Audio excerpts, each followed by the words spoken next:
just to get started, I'll get started right now. I'll start off myself. Hello, everybody. Welcome to this session, this webinar. My name is Bruce Redor, and I work with GainingEdge, which is a specialty consulting firm which works only in the business events sector. It's my pleasure to welcome you to this webinar, which is sponsored by the Istanbul Convention and Visitors Bureau, as well as One Istanbul. And we want to talk to you today about the impact of COVID-19 on the business events industry and what some of the leading cities and countries across Europe are doing to mitigate the effects of the crisis, but also to put together recovery plans in order to bring meetings back to their destinations as quickly as possible. So first of all, I'd like to welcome the different speakers for this session and ask them to quickly introduce themselves. So the first one is Elodie Berta, who's from the Paris Convention Bureau. Good morning, Elodie. Can you introduce yourself? Good morning. Good morning, Bruce. Good morning, everyone. Yes, I'm Elodie Berta, and I am promotions manager at the Paris Convention and Visitors Bureau. And I am specifically in charge of Middle East markets, as well as Scandinavian and Japanese markets. Okay. Thank you, Elodie. Welcome. Laurence, can you introduce yourself then, please, from the Visit Brussels Convention and Association Bureau? Yes, hello. So Laurence from Brussels. I'm now in charge of the Convention Bureau for 3 months because I'm managing the team ad interim because our manager, Virginie, got her first child. So this is a great news for us. And basically, I'm also taking care of the communication and marketing aspects of the B2B sectors for Visit Brussels for 2 years already. So great. A lot of good experience. And then we have Francois Lafont, who is from the Luxembourg, from Business Events Luxembourg. Francois? Oh, I'm Francois Lafont. Hello, everyone and everybody. I'm the manager of the CEO of the Luxembourg Convention Bureau, which is a brand new convention bureau, was from the last year. So I just began on the 11th of June last year, so 1 year.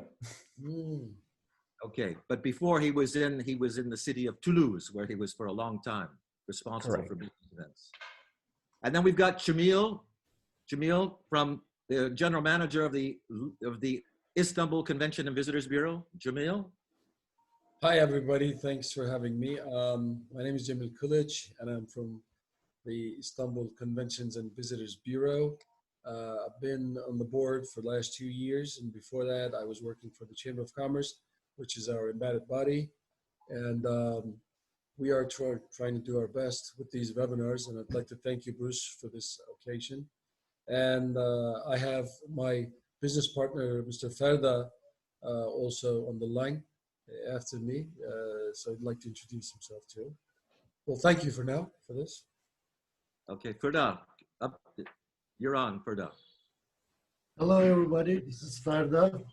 I'm the founder of Pangea, which is a digital destination marketing company and the travel technology. We had co-founded One Istanbul concept together with ICVB, and we're cooperating very closely, and it's great to be here. Great. All right. Good. I think amongst all the panelists we have today, I think we can all agree that the COVID-19 crisis has had a devastating impact on our industry, the business events industry, resulting in canceled or delayed events all over the world. The financial impact on our industry is estimated to be in the billions and billions of euros. However, as we see more and more countries moving out of lockdown and opening up their economies, convention bureaus are starting to prepare for the future, for what we're calling the new normal. But this is a difficult task, and we'll talk about that today because we don't really know what the future looks like or what the timing is going to be. So today we're going to be talking about the new roles that convention bureaus will need to play, the new business models they'll need to develop if they want to remain effective sales and marketing organizations for their destinations in the wake of the COVID-19 crisis that we're all experiencing. So what I wanted to do is I wanted to start by asking each of the different panelists to make a short presentation about what's going on in their different cities. So I wanted to start with Elodie Berta from Paris. Elodie, can you describe some of the most important actions that were implemented by the Paris Convention Bureau in response to the COVID-19 crisis? Yes, thank you. So yes, there were many steps that were taken gradually since the crisis started. The very first steps were taken by the state and the city, and we just followed their lead. We were a lot of our members were expecting a lot from us. Everybody was completely taken aback, obviously, by this crisis. So what we did first was set up an online crisis meeting series every week, such as like this, a Zoom meeting for our members, either for all the members together or by sector, the hotel sector, the restaurant sector, etc., etc. These meetings were meant to, first of all, to listen to our members, listen to their problems, their issues, their worries, etc., and also explain what was going on the legal side, on the city side. There were a lot of subsidies that were offered, but they were coming from different channels. So we were sort of a hub for everything that was going on, everything they could maybe apply to or hope to get. We also set up an observation center. We permanently have a statistical department, but this department stepped up and put together new barometers to study, for example, the intentions of returning to Paris from visitors from all over the world, the situation with the airlines, when they were going to pick up, what the flights were going to be coming from and to, etc. So these barometers are, of course, still on. We expect we will publish monthly reports until at least December for our members. So it helps them to understand where they should target their promotions, their actions to have visitors come back, obviously from close by at the moment, but extend to new geographical areas as the time comes. And we used our website as a hub for all sorts of information. The legal side, what the state is doing, for whom, how to apply for it, what the city is doing, exactly the same. And also for us, we put together a pledge, the Caring Attitude Pledge. It's a pledge that our members are invited to sign and to post on their website, on their social networks, and on their window front as well, to explain and, of course, show how secure the place is, how healthy, how sanitary it is, so that the clients, the returning clients, are aware of what steps are being taken, how safe they can be in this restaurant, in this hotel, in this boat tour, whatever. These are the main 3 steps that we took. Okay, great. So a lot of communication going on your part. Yes, and still going on today now that even that lockdown is over, of course, we continue, of course. Okay, very good, very interesting. Okay, we'll come back to you. Laurence, I know that Brussels was very quick to get on, to start working on recovery plans. And you put together a very ambitious recovery plan. Can you explain the role that the different stakeholder groups within Brussels, the role they played in working with you to develop the recovery plan for Visit Brussels put together? Yes, sure. Indeed, as soon as the crisis started, it was important for us to build on one side strong relationships with the stakeholders and the partners in Brussels, and also to build a recovery plan along with them and to include them in the process. So since the beginning of the lockdown, we brought together all the key players and partners around the table. Could be a hotel, could be a venue, could be a museum, all touristic venues. It was really open to the B2B and B2C players in Brussels. And of course, all the event agencies, the event organizers, and international association based in Brussels as well. So we really mixed everyone around the table, and everyone is free to join anytime. It's totally open. And the aim to have all these key players around the table was, yes, really to build this post-COVID era together. And concretely, based on that, we created 5 working groups with all these hundreds of stakeholders. And we've been also, like in Paris, exactly, regularly meeting and exchanging online. At least every 2 weeks, we have working sessions. And what we are doing with this group is, of course, exchanging, listening, but most importantly, really developing different scenarios to build the recovery plan and to rebound after the crisis.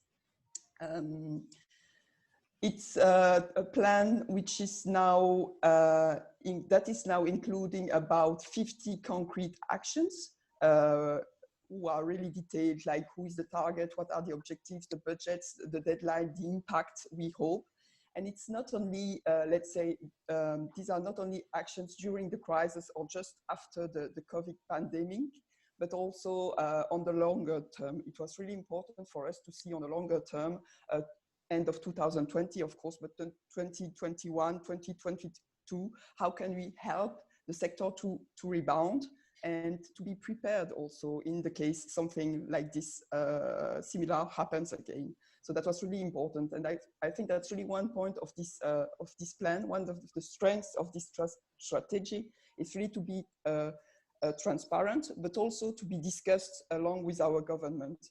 It means that in parallel to these task force and these working groups with the industry, we are also at Visit Brussels. The managers of Visit Brussels are in permanent contact with our government, and also part of a task force which include the decision makers at the government level, and also other public interest organizations. So this is the way we can make sure that these actions are accepted, supported, and also funded by our government. So this is the way we proceed. So of course, internally, it's a huge work. It has impacted our organization. The teams are really working hard, but it's our job to help rebound, and we are happy to do this. We can. I don't know if you want to have a few ideas of concrete actions for the mice industry within this plan, or if we can discuss this later if you want. We can discuss later. That way, I think that would be very good. Thank you, Laurence. Thank you. Okay. Now, Francois, I know that in Luxembourg, you worked very closely with the Business Events Luxembourg Advisory Board. Can you describe the process that you put into place and what some of the actions and recommendations were made by you and the advisory board?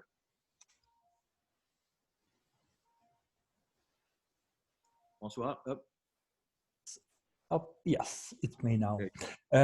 Yes, it was very challenging because, as I said, it was a brand new convention bureau, and the first meeting of the advisory board was in last year in November.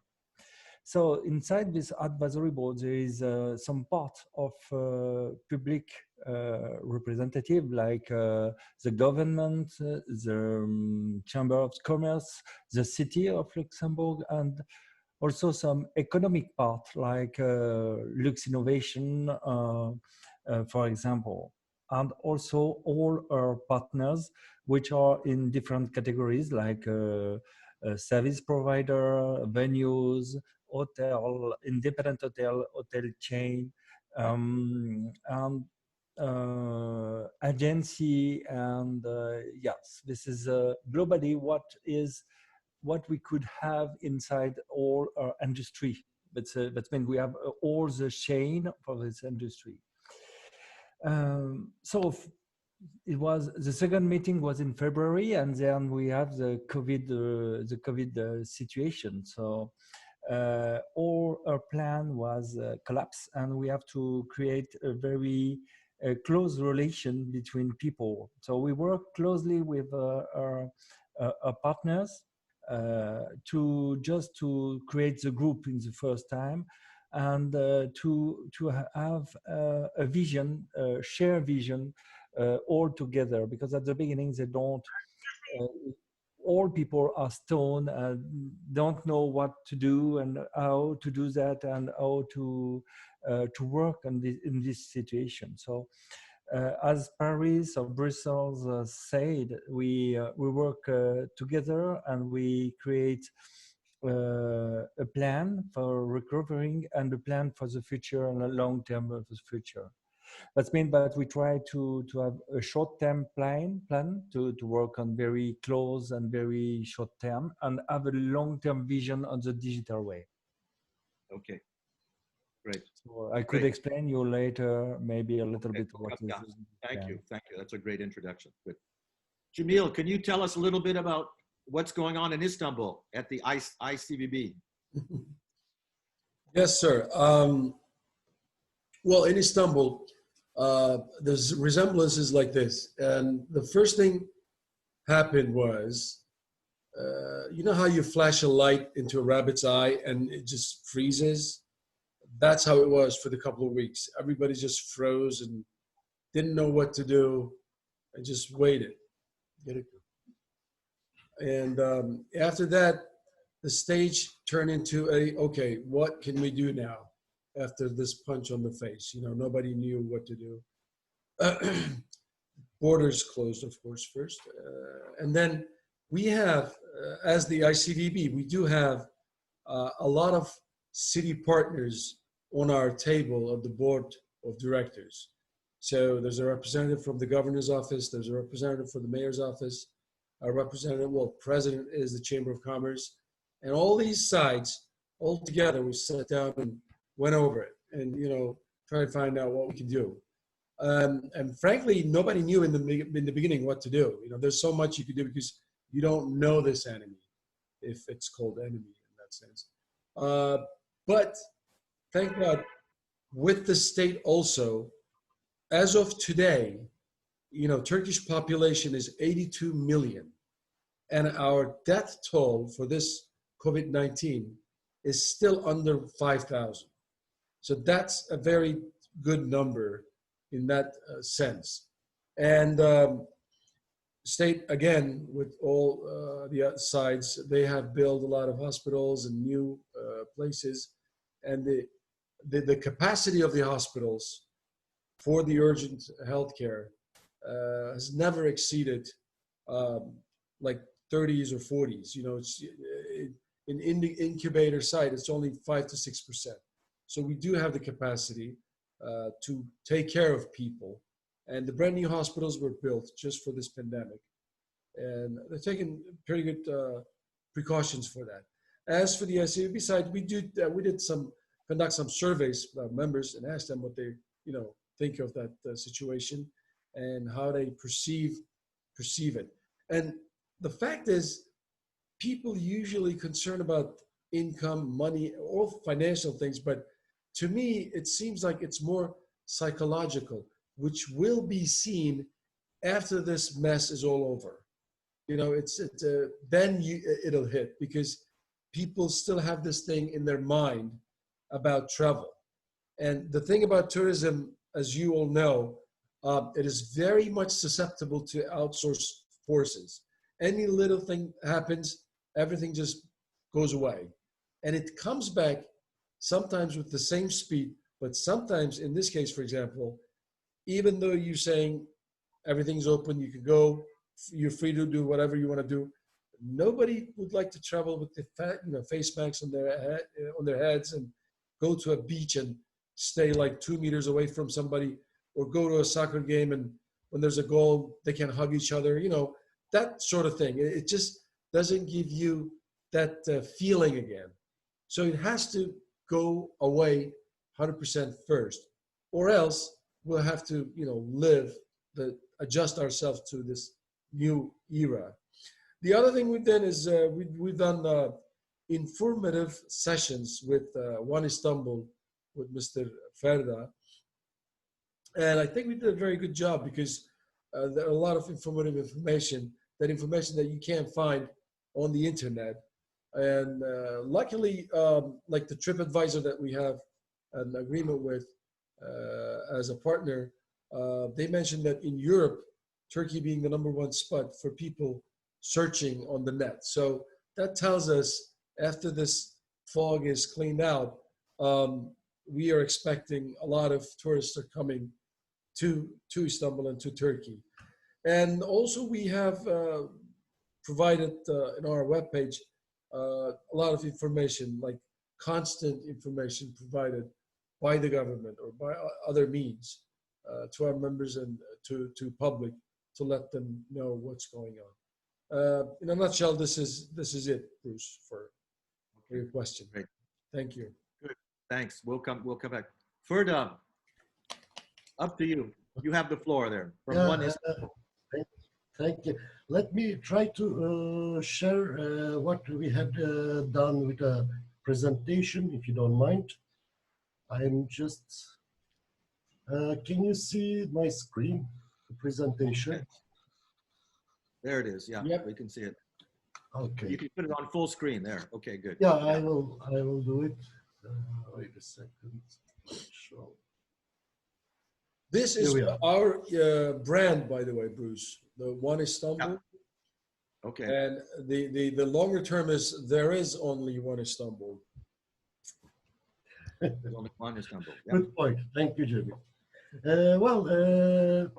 I think we were a bit fortunate in terms of taking the activities or our efforts, because One Istanbul had started in 2000, seeded, let's say, in 2015, and then in 19 we had created a full digital strategy and a community framework together with ICVB, which was including a lot of information, learning, connections, trading, and so on that I will come. But that's why we had the chance to act very fast when the crisis hit. What is One Istanbul is a brand, is the brand of the city, official destination brand, and a community. The idea is here to merge the destination marketing and community management concepts together. So together with ICVB and Pangea, we had created such a brand. We had promoted as an official destination influencer with a holistic approach on B2C promotion in establishing a B2B platform. And we had merged also the content, promotion, and data sources from the travel industry, or from whole ecosystem. Our model is also based on a strong global partnerships idea and to create a sustainable revenue model.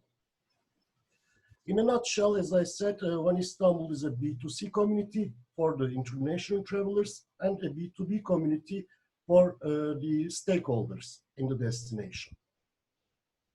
I'm passing very fast because those are things you already have a lot of knowledge as well.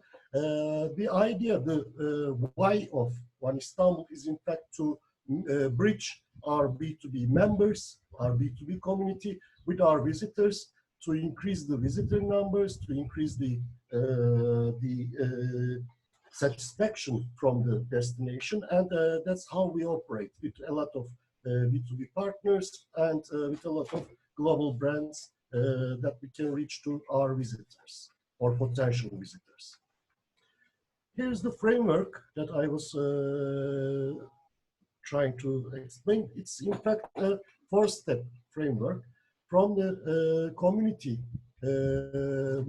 community management, where we start to teach, to create educational events, to create educational and informative content, to inform them periodically with newsletters, with webinars, with other activities, to connect them together. So the B2B partners or global stakeholders to meet and come together, and finally, obviously, to trade. And this whole cycle is continuously growing. There are many things that that is included in our community strategy, from our resources to our partner resources, which includes all the content for teaching, informing, connecting, and trading. So we are trying to create a paradigm shift in that respect.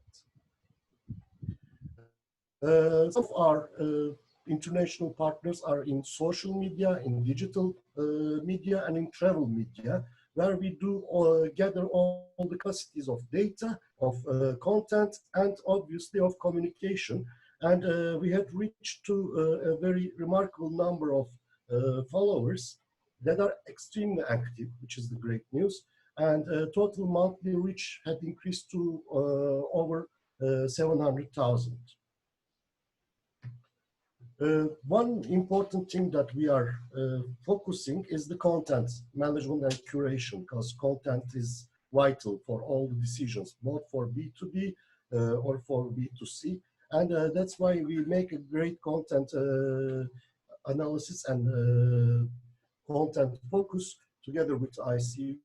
We create various contents, as well as we also utilize user-generated content, which is a very strong tool. This is one of the campaigns that we had done together with Turkish Airlines, for instance. In the end, we had reached to over 700,000 participations, which is, I believe, a world record.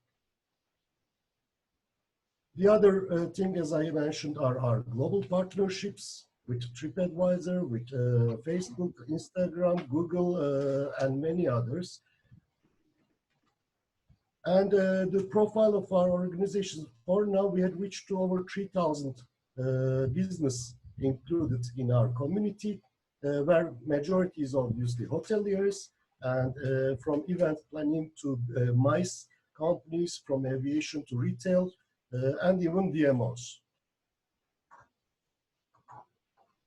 Our audience is pretty high level, as you can see in One Istanbul. 39% are a decision maker. In fact, when we include the manager and director level, it's even higher than that. And what we do in terms of teaching, as I said, we had made a series of events for teaching, and we create industry reports. We post weekly reports from our partners. We make opinion leaders together with online events with opinion leaders. For instance, we had made one with Sentil from ICA that was very informative, or with CVent. Those are, and one very important activity was with Professor Eisenberg from Babson College in terms of resilience, because this is the most important factor right now, especially in tourism sector, to create how to make resilience in terms of keeping and growing from now on. In information, as I said, video tutorials, interviews, newsletters, social activities, and so on. In connecting, we built a lead generation strategy through content marketing campaigns. Again, these events are very successful tools to create this connectivity. And in terms of trade, we are now planning, VR, FemCreeps, video, full user experiences with the video visual demonstrations, online summits, info days, and virtual fairs. Here's some screenshots from our webinar series that collected really great audience, and a lot of ideas from multidisciplinary perspectives came to improve itself. And that's basically it, I mean, in a nutshell. Thank you. Great. Very, very interesting. I'm sure great for Istanbul to have that platform and that approach to be able to rely on. Good. I think one of the interesting things, or one of the challenges in this period, is how to communicate with our different segments of the clientele, associations, corporates. We know that many organizations, a lot of corporations have said that they will not be holding meetings in the short term. Some associations are thinking about doing it, but they're not sure how, what kind of format. Is it a virtual meeting? Is it a hybrid meeting? Can they come and meet together as long as social distancing is respected? So what I wanted to ask the different panelists, perhaps starting with Laurence, is what kind of communication have you maintained with your different clients, with your association clients, with your corporate clients? What's the message you've been sending along to them? You're on mute. You're on mute.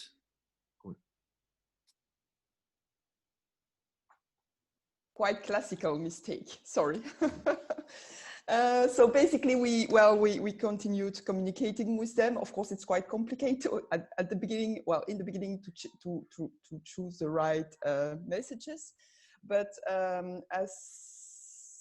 regarding our international audience, we've been continuing keeping them informed on what was happening, the situation in Brussels. But most importantly, at the convention bureau, we have shared all the contacts that we have, whereas they are corporate agencies or international association, whatever their location.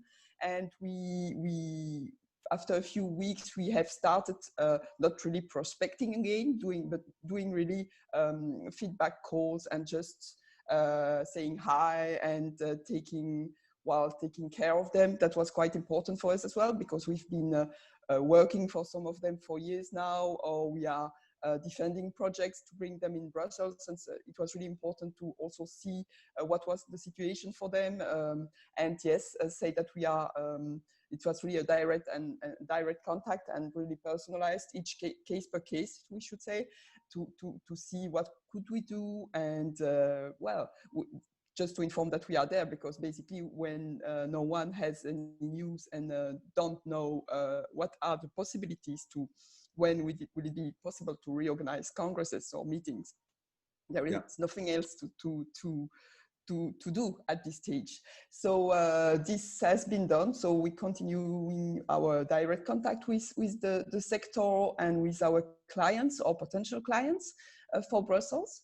We also have these talks. So we have like for international association based in Brussels, or even if they are not based in Brussels, actually, we have the Between talks, which are also the team meetings where every single association, and we really address their topics actually. So for them or for other sectors, what we ask, we have an online form and we just say, okay, what do you need? Do you need trainings? Do you need information to help with your team, with your staff internally? Do you have communication issues? And we really try to address their need and see who can help. So basically, sometimes we organize meetings where we training sessions with different topics that they have asked actually. And sometimes we just, where we put FAQs online, we really interact with all the questions that are addressed. And so this is really an important part of the job of the Association Bureau here in Brussels, because we have more than 2,000 associations whose headquarters are here.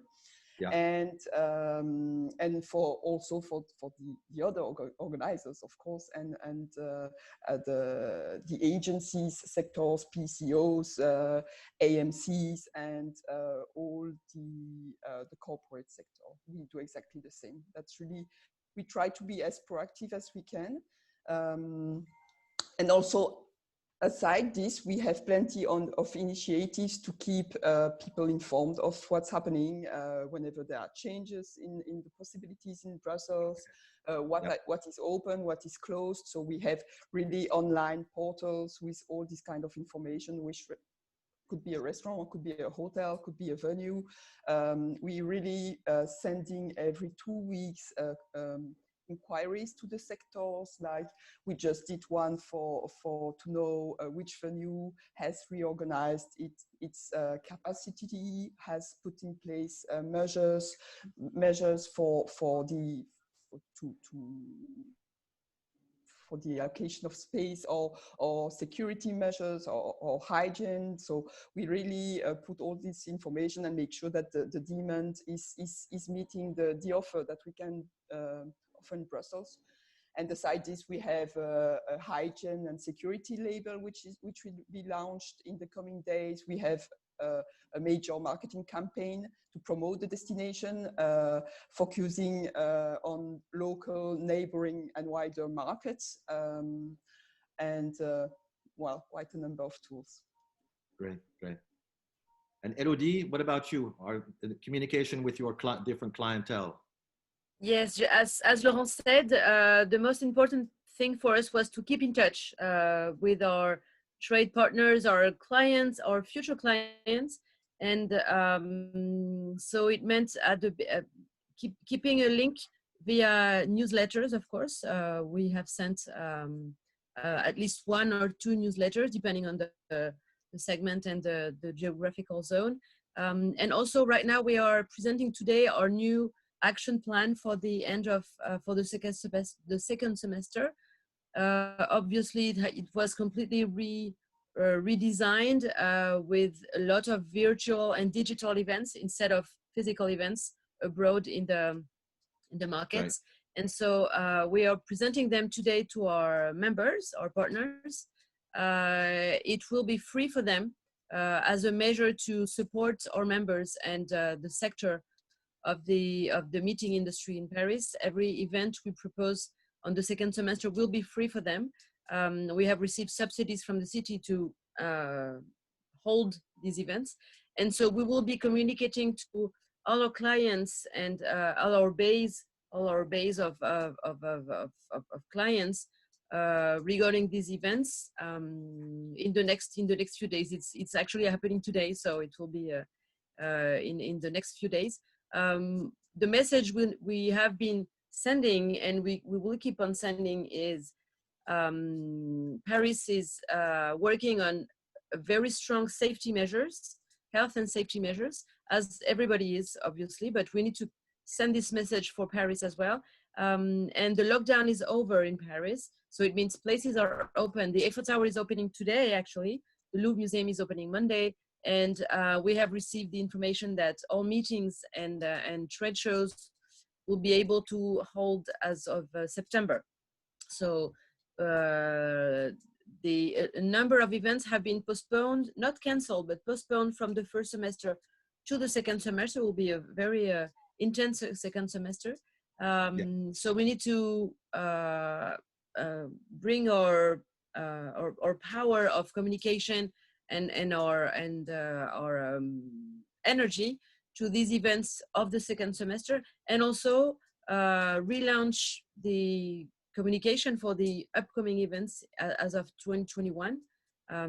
Of course, it's a very how should I say, it's a very powerful sector we need to support, and a lot of local activities depend on it. It's the same in every city, I suppose. And so a lot of our members really count on us and rely on us to help them send this message of health and safety in Paris. Yeah. Okay. You know, one of the key trends which is coming out of in this crisis is one which is a theme of regionalization. As both Laurence and Elodie have mentioned, in the first phase of coming out of the COVID, it's going to be local and then perhaps neighboring countries. You know, there's this new concept which is called the travel bubble, which means that we can create strong relationships with other countries where we know they're as safe as we are, we're in a similar situation. Francois, for you in Luxembourg, since you're a small place, I would think that this regionalization approach would be very important to you. Can you comment on that yourself, on how you're going about that? And then I'll ask Cemil to jump in on the same topic, because I think it'll be interesting for them also. Yes, it's quite, the situation of Luxembourg is very specific, because we are close from Belgium, from Germany, from France. And we know that at the beginning we will have some event based in the local way.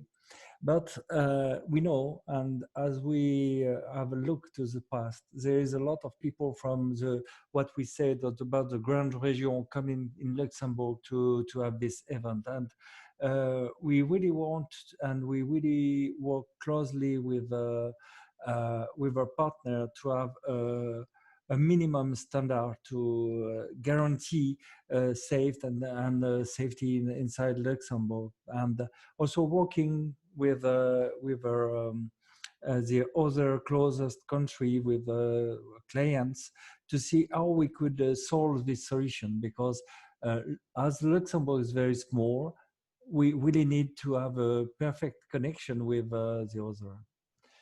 Yeah. And it sometimes is very difficult, because when you have a look to the different situations, there is some livre blanc in France for the safety, and just about the distanciation is not the same in France, in Belgium, or in Germany. And we are close of this period. And it's always very difficult to explain to people that it's 1 meter for 14 kilometers there, and 2 meters for 14 kilometers in the world. So it's very difficult to explain this situation, to deliver the correct message, and to reassure our clients to all meeting in Luxembourg. So this is what we try to explain to association, but it's very not simple. Well, Cemil, how about you in Istanbul? Because you're in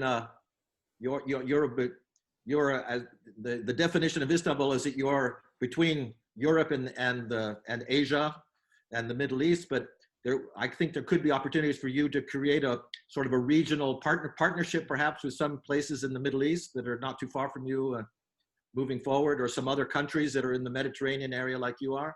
Are you guys thinking about that? You are very correct about that, because it is apparent that we are going through some hybrid era. So this is not going to stay like this forever. So the alternative way is to flourish the domestic market first, which automatically, naturally, it'll go like that, because people want to take their own car, they want to go their own places where they think they're safe and all. And if you go one notch above that when it comes to regional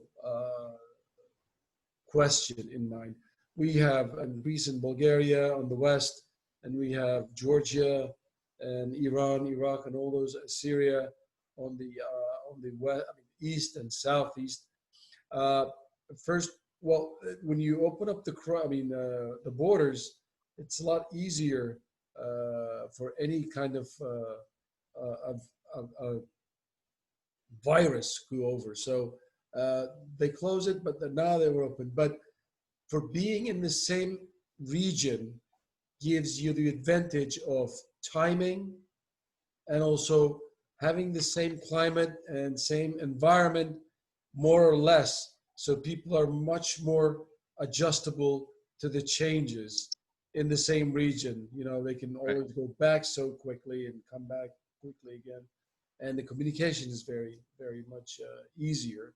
So yes, and it's going to that direction as we are experiencing it now. Okay. And Ferda, any ideas on that idea of regionalization from your perspective, from a digital platform? I do indeed, Bruce.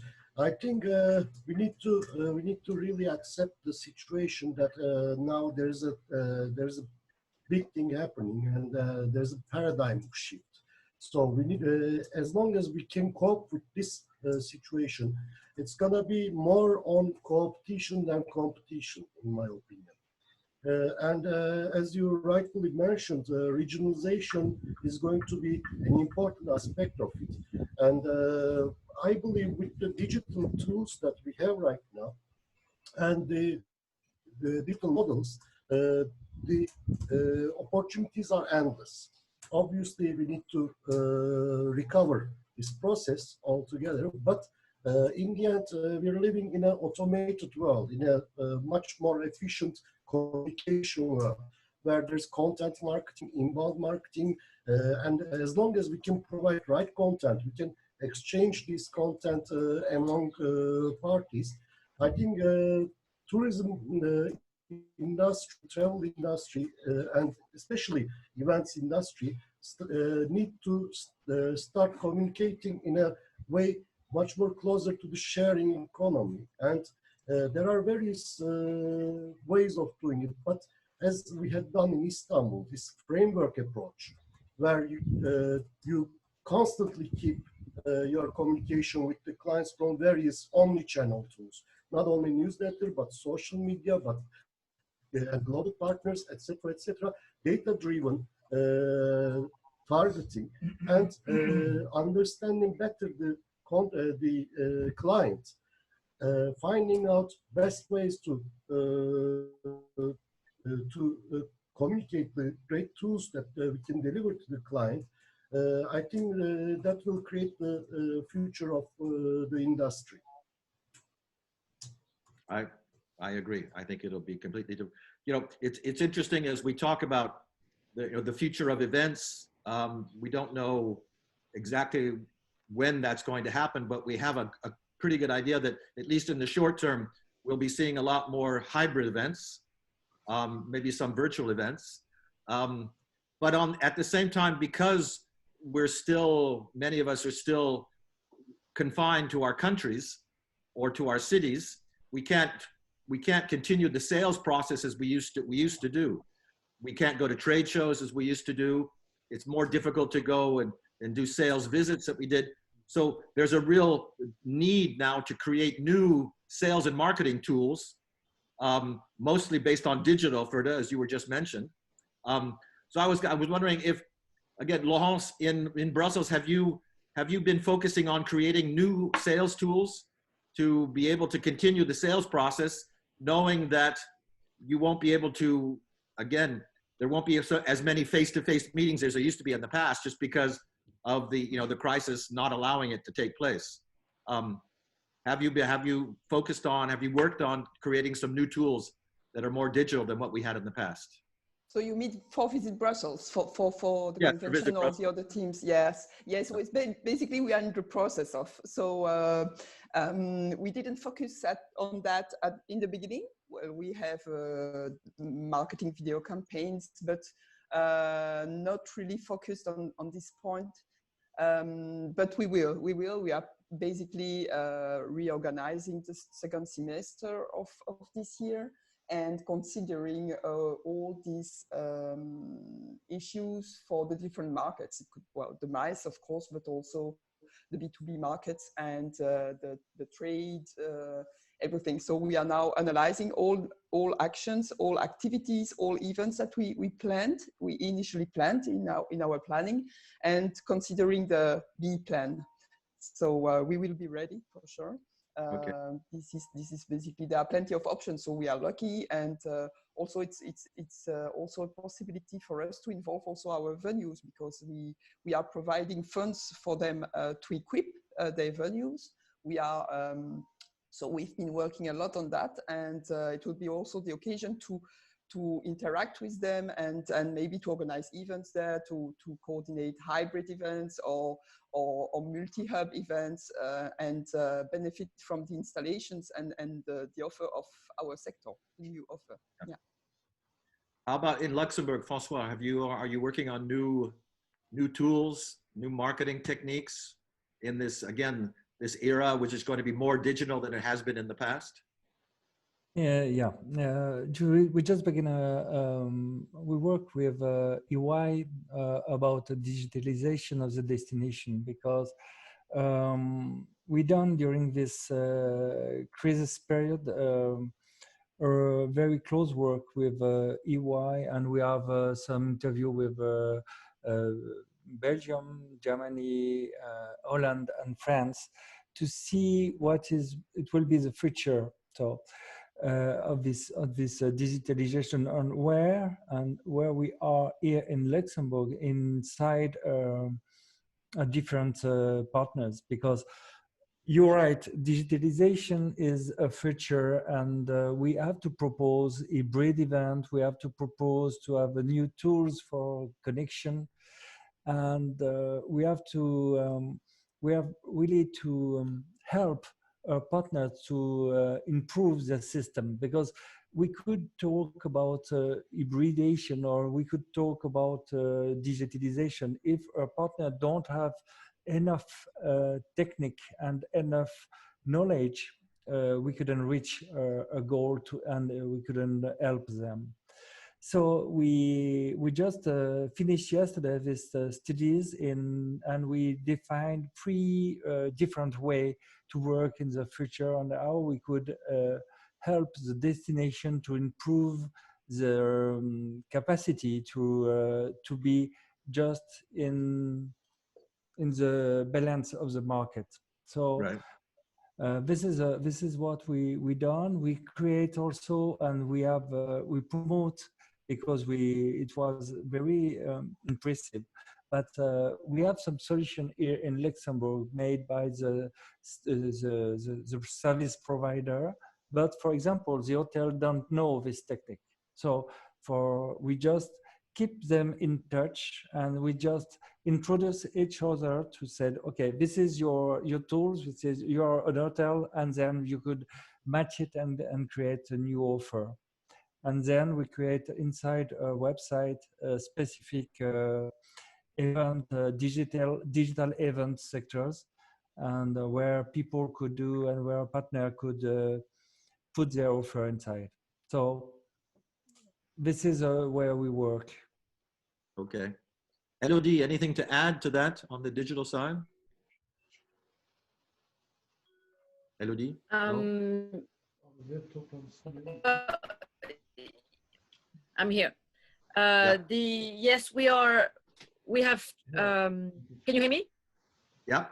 Go ahead. Okay.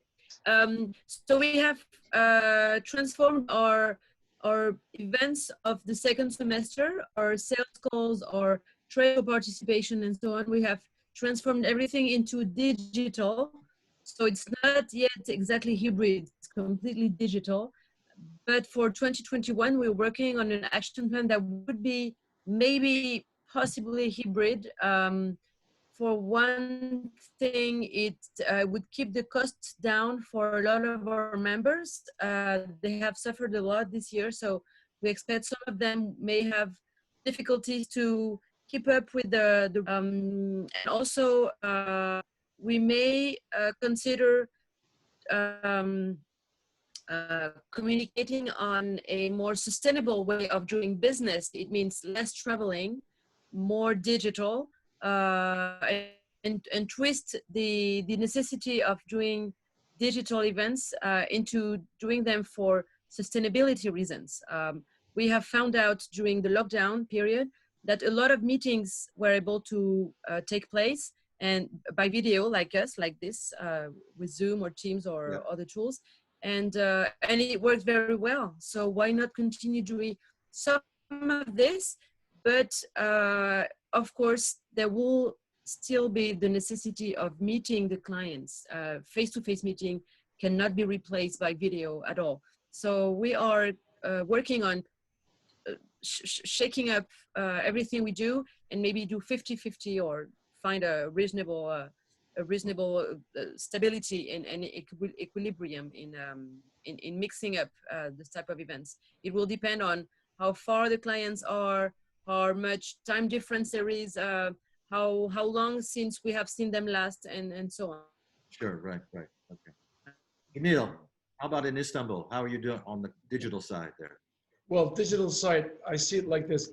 If you look at it from the bright side, apparently we get used to using this way, alternative way of communicating, which we did not. That means in the future, God forbid, same thing, happens again, the reaction time is going to be a lot shorter than it was.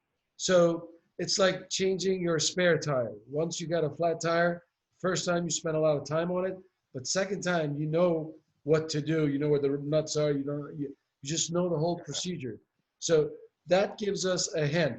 But as my colleague mentioned before, it's not the real thing. I mean, when it's one thing for me to ask you to come down to Istanbul and see me, and we'll go around together and we'll have fun, blah, blah. It's another thing, well, I have a camera in my hand, just watch me doing it. It's not the same thing. And economically, it is not a good thing to do. I mean, it seems like saving a lot of money, but meanwhile, while doing this hybrid or internet event, a lot of people are not making the money that they used to make. You know, you won't have those waitress serving you. You don't have those valet guy parking your car. So all these details, that means, and the synergy in the air, you know, you just, if you are living in, let's say, Argentina during the winter time, and you're coming here for a convention, your daytime is changing, your climate is changing, you're in summer all of a sudden. That is an experience from leaving your door, coming here and going back to your country again. It's a story you tell about. You can't do that on net or on screens, for that matter. So I would definitely hope and sincerely think that this will be over soon, and we will get back to whatever we were doing in the past, hopefully. Yes, yes. Well, I think everybody hopes that that's the case.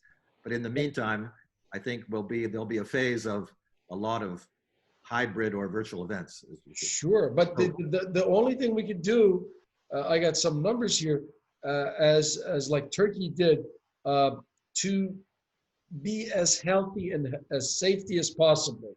You know, according to Forbes magazine, we're ranked 37 in top 100 safest countries.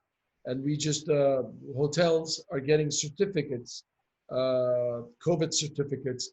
144 hotels in Istanbul has already got one, and 401 on the line to get it. So that tells you this awareness thing is out there on the streets, and people are lined up to get it.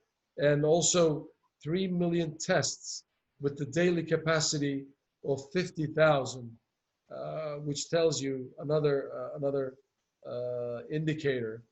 And the healthcare system has 40,000 intensive care beds and almost 24,000 mechanical ventilators, which is a very good number, you know. And 11 new hospitals were built, and the number and the list goes on and on like that, as Turkish Airlines is flying everywhere. But the thing is, sooner or later, a vaccine comes up, whatever that is, but we will be very much susceptible again to these kind of events in the future, just because we have experienced it in the past. So that has its positive sides, as I mentioned, and it has also its negative sides, which is psychological. You know, people are not the same as they used to be. Okay. Yeah. Anyway, thanks for that, Cemil. And maybe we could use that as a closing remarks. I know that Laurence, Elodie already had to leave. She had another meeting at 11 o'clock, and I know that Laurence also has another commitment. So I wanted to thank Elodie for her participation. Laurence, thank you very much for taking the time to be with us today, and for sharing what's going on in Brussels. Francois, many thanks for you from Luxembourg. It was really good to hear what's going on there. Cemil and Ferda, thank you for giving the Istanbul perspective. Thank you, sir. I think we're well on the way to preparing for what's going to happen after this crisis. I think everybody's hard at work on that.